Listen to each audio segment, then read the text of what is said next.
It's taxpayer money, but you don't always control exactly where it's spent. Now there's a push to ban what some people call a huge waste of those funds. Let's bring in CNN's Kate Baldwin. She's on Capitol Hill in Washington. It involves what they call earmarks. What's the latest? There's a move afoot to deal with this sensitive subject, Kate.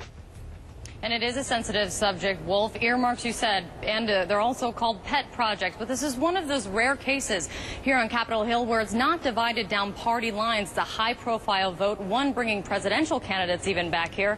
And you'll find there are supporters and opponents on both sides of the aisle. Funding the World Toilet Summit for $13.5 million. A study to determine if poultry litter can generate electricity. $225,000. Cowgirl Hall of Fame. $90,000. Indoor rainforest, $50 million.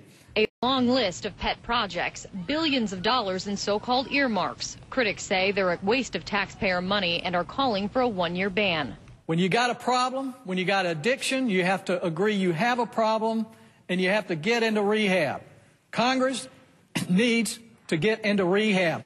More than $18 billion went to nearly 13,000 congressional earmarks this year, according to watchdog group Taxpayers for Common Sense. Opponents have tried before to curb earmark spending, but now they say they have presidential politics on their side.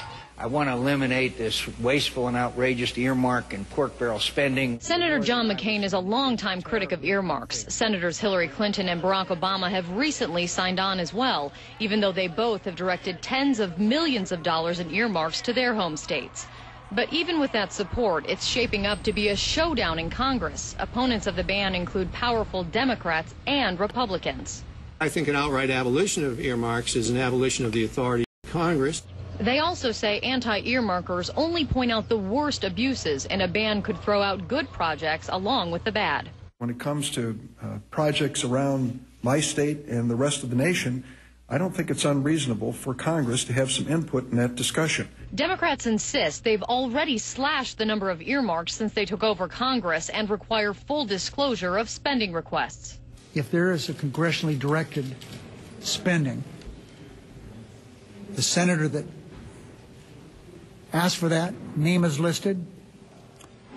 You have to list there's no conflict of interest, how much money. It's really in some detail.